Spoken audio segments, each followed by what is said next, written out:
I think a helpful story is the story of Phaeton. Phaeton was the son of Apollo, who's also associated with the sun.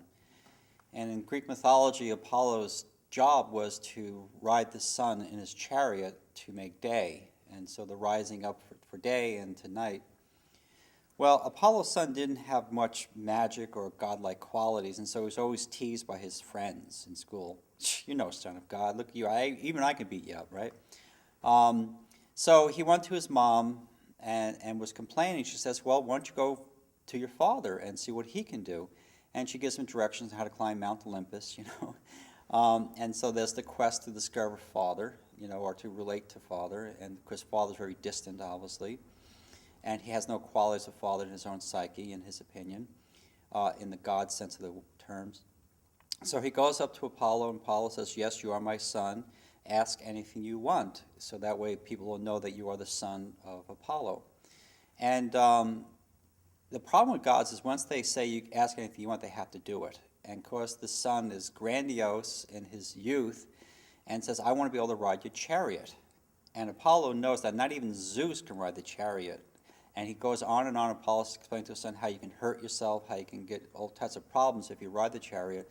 But the son insists, and sure enough, the son does ride the chariot, can't contain its enormous complexities, and it's pulling the horses and managing the weight, and it starts burning the lands, and that's where we get deserts, and the mythology goes on.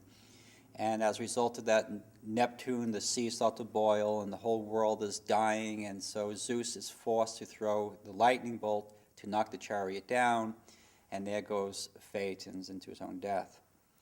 We see this motif a lot in adolescence where they're striving for something they're not really ready for yet, and that's the other side of the adolescent struggle. We talked the first half a lot about their hard working to liberate us from our own construction so we can expand to greater consciousness.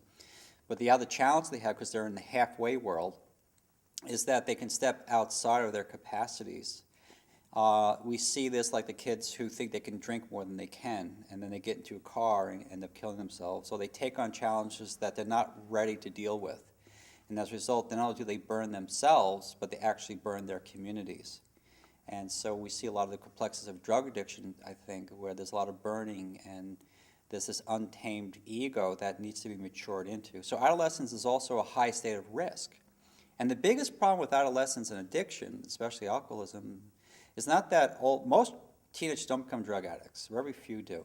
It's that when they drink, they lose their ability to make good choices, and they want to ride the chariot of life, have unprotected sex maybe, or who knows where that is going to express into.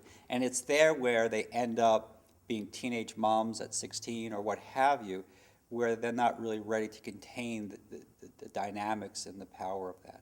So adolescence is also a real vulnerable time.